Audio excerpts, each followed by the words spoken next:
We are going through a big challenge. আর আপনারা যারা আসবেন তারাও কিন্তু they will go through big challenge, very big challenge. It challenge not only internal, the biggest challenge is coming from external sources. আমাদের উনি বলেছেন তিনি চলে গেছেন, আমি বহুবার বলেছি এখানে আরও ফরেন পলিসির বিজ্ঞ ব্যক্তিরা আছেন, দুজন আছেন, আমাদের ফরেন অ্যাডভাইজার আছেন। আমি মাথা কোটে কোটে বলেছি the new system is coming up in the east, please prepare yourself. আজকে তাই হয়েছে। You have a new neighbor, not new neighbor, but you have a different kind of neighbor. তার সাথে আপনার কী যোগাযোগ হবে, এটা যদি ফাস্টেস্ট যদি আমরা গ্রো করতে না পারি, we will be in trouble from there also. এবং সেটা আমি যেটা বলছি সেটা পরিষ্কার করে বলছি, that is the existence of Arakan army in Arakan, a new dispensation, a new country বলবো না এখন পর্যন্ত, a new country may come, and how you deal, যেটা আমরা ফেল করেছি to deal, you have to think it over, those who would be going to power in next. Double million offer Walton fridge কিনে পেতে পারেন 20 লক্ষ টাকা, রয়েছে কোটি কোটি টাকার নিশ্চিত উপহার। বাংলাদেশের যে তরুণরা যারা রক্ত দিয়েছে রাজপথে 2000+ এবং এখনও প্রায় 2000+ মতোই বিভিন্ন হসপিটালে আছে। আপনারা যদি দেখতে চান তাহলে বিভিন্ন হসপিটালে যেতে পারেন। আর আমি প্রায় সিএমএইচে আমি দেখি সেখানে এখনও প্রায় 36 থেকে 37 জন ক্রিটিক্যালি ওন্ডেড আছে, ইয়াং, একদম ইয়াং বয়সে, 2-4 জন করে মারাও যাচ্ছে, শহীদ হয়ে যাচ্ছে। এত বড় রেভলিউশন মতো এই ধরনের রেভলিউশন আমার মনে হয় না যে এই উপমহাদেশে, তো নিশ্চয়ই না পৃথিবীর কোথাও 21st সেঞ্চুরিতে হয়েছে বলে আমার মনে হয় না। এরই পরিপ্রেক্ষিতে আমরা অনেক কিছু বলছি, এখন সংস্কারের কথা বলছি, আমরা নির্বাচনের কথা বলছি।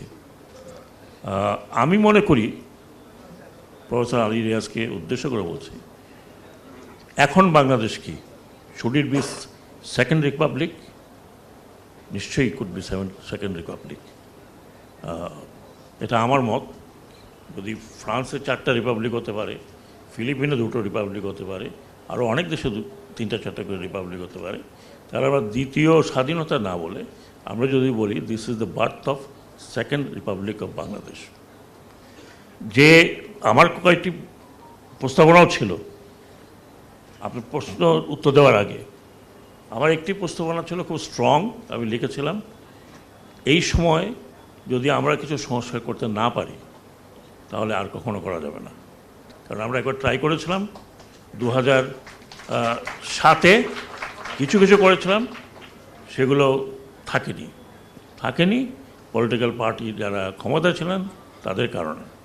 আর এখন যদি করা না যায়, এখন যদি আমরা সংবিধানের দোহাই দেই, আমরা অন্যান্য আইনের দোহাই দিই, যদি না করতে পারি, তাহলে আমি ব্যক্তিগতভাবে মনে করি যে আমরা এই 2000 রক্ত দিয়ে যারা শহীদ হয়েছে তাদের প্রতি একটা অন্যায় করব। আমি বলছি না যে আমরা 5 বছর 6 বছর থাকবো, সংস্কার যে কোনো সময় করা যায়, might take just 1 year and then you go for election. এখানে যেটা দরকার সেটা হচ্ছে understanding of the political parties, যারা ক্ষমতায় যাবেন বলে অপেক্ষায় আছেন একটা নির্বাচনের মাধ্যমে। নাও নির্বাচন পদ্ধতি নিয়ে অনেক রকমের কথা আছে, আমরাও অনেক আলোচনা করেছিলাম যে ওদের it will be PR or it will be majoritarian system. এটা দুটো বিষয়, দুই রকম, দুটোই ম্যারিট ডিমেরিট আছে। আমার মতে ছিল যে partially PR, partially majoritarian system, এটা যদিও আলী রিয়াজ সাহেবের জায়গায় আসবে নিশ্চয়ই, then there has to be constitutional change. আমার যেটা আপনি বলেন আর কি আছে, আমি মনে করি যে সংসদ শুড বি অ্যাবাউট 400, যার মধ্যে 100 should be of women and they can come in PR.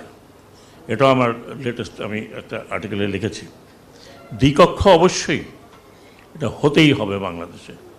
দ্বিকক্ষ যদি হয় তাহলে আমি মনে করি সেই জায়গাতে বিভিন্ন রকমের মানুষ আসবে এবং তারা আমার মনে হয় যে একটা গাইডলাইন তৈরি করতে পারে ডিউরিং ইলেকশন।